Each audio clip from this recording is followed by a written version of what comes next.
You want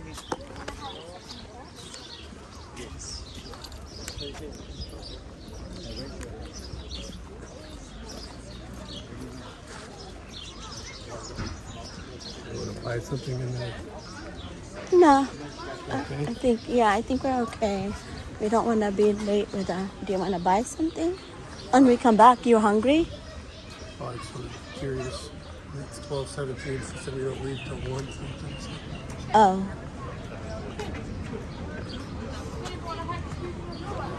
What do you want to do? Where's the cafe?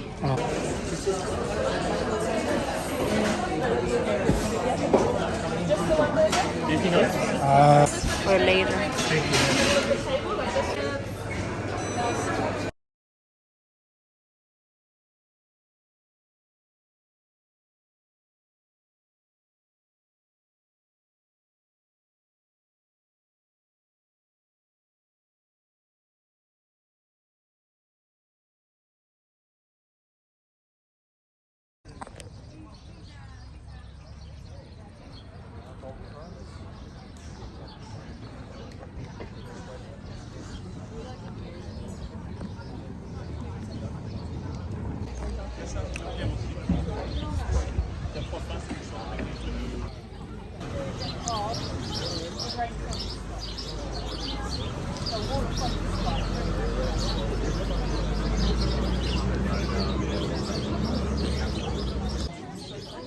I don't know what Mauri's your father meant though. He beat him up the gallon pan.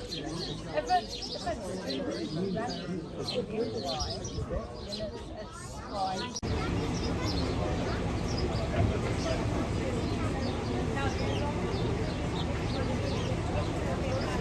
She said that our tickets.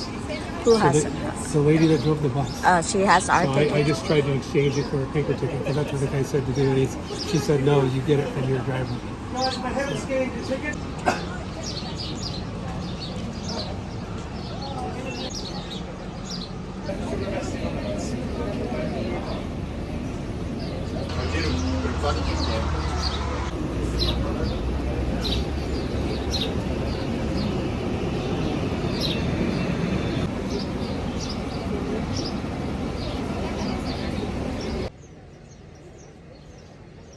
She had to print them out.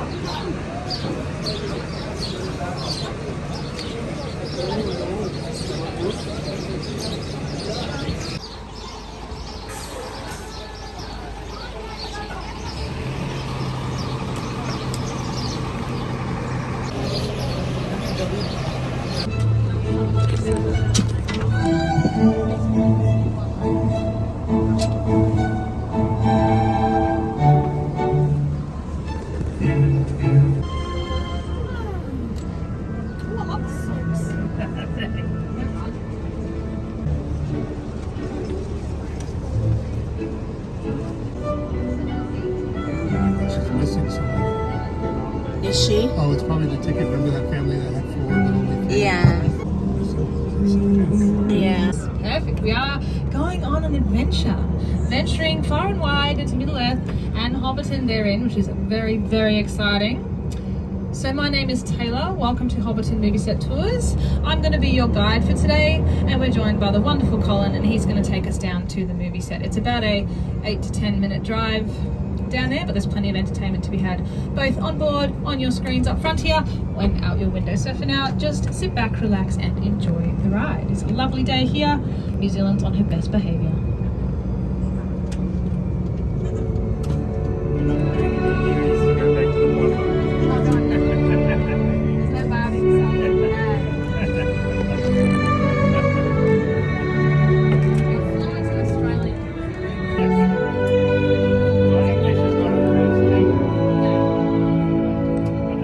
Everything is so temporary. Doing a fantastic job, making you very welcome. So thank you and enjoy yourselves. From the entire Alexander family and everyone here on set, we're thrilled to have you. Your tour starts with a journey through our 1,250-acre working sheep and beef farm. It's these rolling green hills that attracted the location scouts way back in 1998. After the completion of filming The Lord of the Rings in 2000, the set was torn down and Hobbiton was left as little more than a sheep paddock. So when Peter and his team returned for The Hobbit, we seized the opportunity to partner up and rebuild the set permanently. And it's been growing ever since.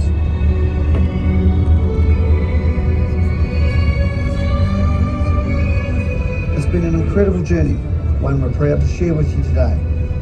Enjoy. So real quick on your right hand side, that house that's coming up behind us now, that was the Alexander homesteads. That is the family who owned the land here, and all the rolling grassy hills you see before you, that is their 1,250 acres full of 13,000 sheep, some of which you can see out your windows now, and 400 cattle here. Now, it was over this very landscape back in 1998 that location scout David Comer was flying overhead in search for what he hoped to call Hobbiton. And on his adventure, he was looking for 3 distinct landmarks. The first was a lake, the second was a large tree nearby that lake, and the third was a rolling hill beyond. And luckily, he found all 3 just here. So he landed outside that homestead on a Sunday afternoon. And on that Sunday afternoon, Farmer Ian was inside enjoying a game of rugby. Kiwis love their rugby. But luckily, when David knocked on the door, it happened to be half time. Otherwise, Farmer Ian may have never gotten out from his armchair. So David asked if he could have a look around, and Ian said, go for it, just make sure you close the gates behind you and don't mix up my sheep.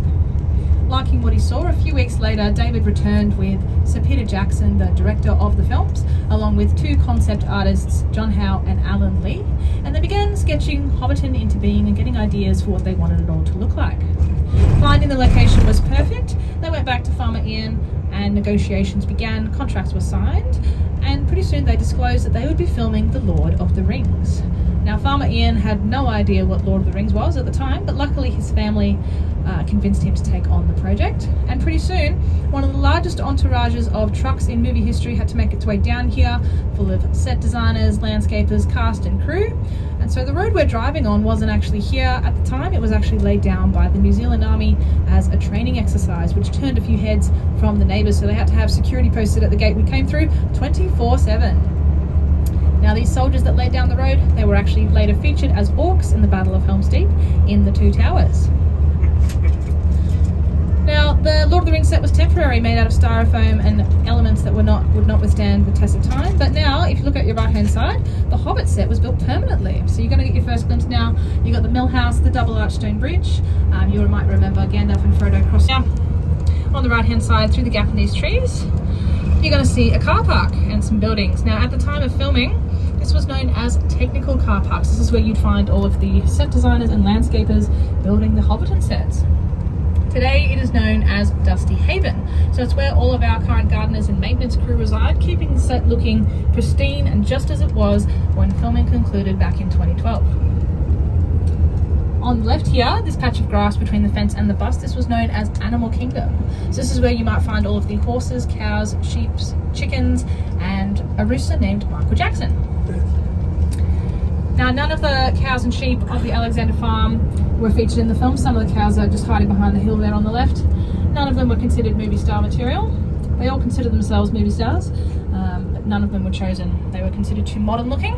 But where the cows are hanging out over that hill, this paddock on the left here, this was known as base camp. So this is where you'd find all the movie stars themselves.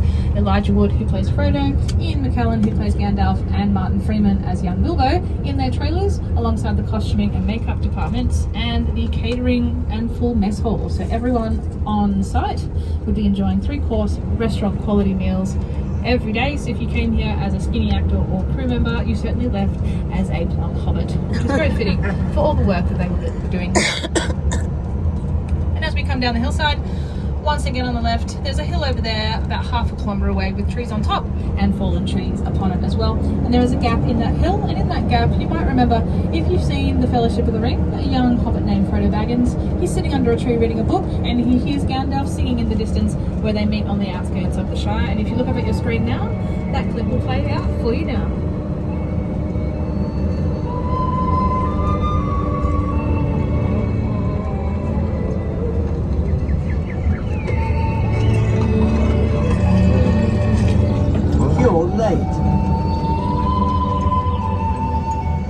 A wizard is never late, Frodo Baggins.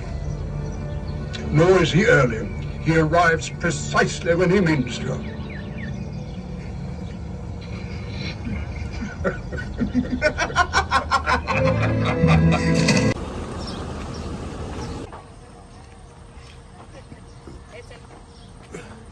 good? To the Hobbiton movie set. Hope you're all excited. Once again, my name is Taylor and I will be your guide for today. Now, before we head to the movie set itself, I just wanted to go through a couple of housekeeping things, if I may. Firstly, this is a fully guided tour, so please stay.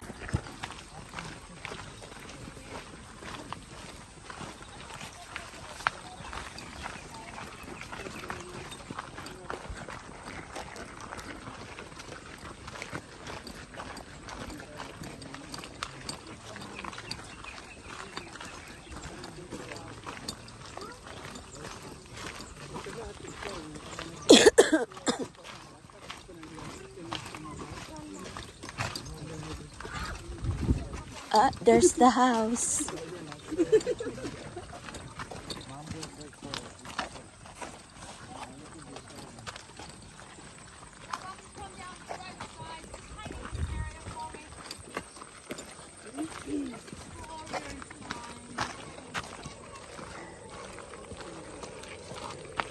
There's the Any house. die-hard fans among us, the blue door on this side, that is the home of Mr. Proudfoot, the Hobbit.